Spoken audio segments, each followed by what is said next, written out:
নমস্কার বন্ধুরা, Subhajit shorts YouTube চ্যানেলের আরও একটি নতুন ভিডিওতে আপনাদের স্বাগত জানাই।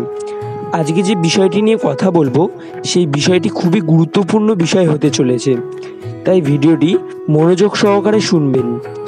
আর ভিডিওটি যদি আপনি মনোযোগ সহকারে না শোনেন তাহলে আমাদের ভিডিওর মধ্যে বলা কথাগুলি আপনি কিছুই বুঝতে পারবেন না। তাহলে ভিডিওটি আপনি মনোযোগ সহকারে শুনতে থাকুন। আর আমাদের চ্যানেলে যদি আপনি নতুন হয়ে থাকেন তাহলে আমাদের চ্যানেলটিকে অবশ্যই একটি সাবস্ক্রাইব করে দেবেন।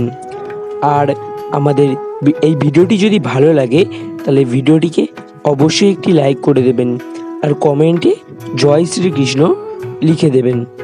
তো চলুন বন্ধুরা, দেরি না করে ভিডিওটি শুরু করা যাক। বন্ধুরা, শ্রীমদ্ ভগবদ্ গীতা মানুষকে জীবন দশায় ও মৃত্যুর পরের অবস্থা সম্পর্কেও উপদেশ দেয়।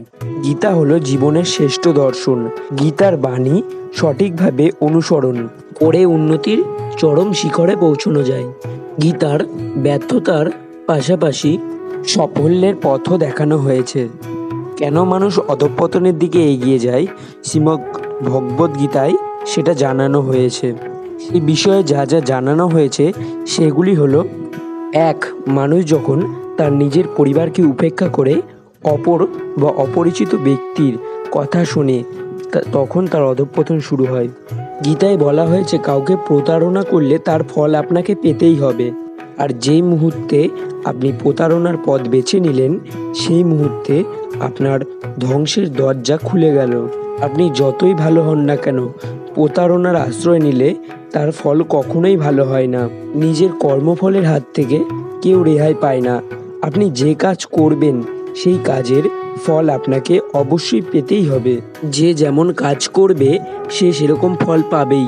নিজের কাজের পথে কারো সমর্থন ও সাহায্য না পেলে ভেঙে পড়বেন না। আপনাকে কেউ সমর্থন করুক বা না করুক, আপনি যদি আপনার নিজের জায়গায় ঠিক থাকেন তাহলে আপনি ঈশ্বরের সমর্থন পাবেনই পাবেন। আপনার প্রতি অন্যায় যদি আপনি হাসি মুখে সহ্য করতে পারেন তাহলে সেই অন্যায়ের প্রতিবাদ ভগবান শ্রীকৃষ্ণ করেন। শ্রীকৃষ্ণ বলেছেন মানুষের কখনই অহংকারী হওয়া উচিত নয়, কারণ অহংকারী পতনের মূল। অহংকারের থেকে আমরা এমন এমন কাজ করে ফেলি যা আমাদের কখনোই করা উচিত নয়। তাই অহংকার অবশ্যই আমাদের পরিত্যাগ করা উচিত। শ্রীকৃষ্ণ বলেছেন যে ব্যক্তির মধ্যে অহংকারের মাত্রা যত বেশি সেই ব্যক্তির জ্ঞানের পরিধি ততটাই কম।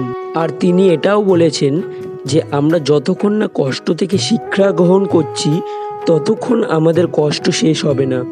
নমস্কার বন্ধুরা, আমাদের এই ভিডিওটি এই পর্যন্তই। আপনাদের যদি ভিডিওটি ভালো লাগে তাহলে লাইক করতে ভুলবেন না। আর আপনারা ভালো থাকুন, সুস্থ থাকুন এই কামনা করে আজকের ভিডিওটি শেষ করছি। জয় শ্রীকৃষ্ণ।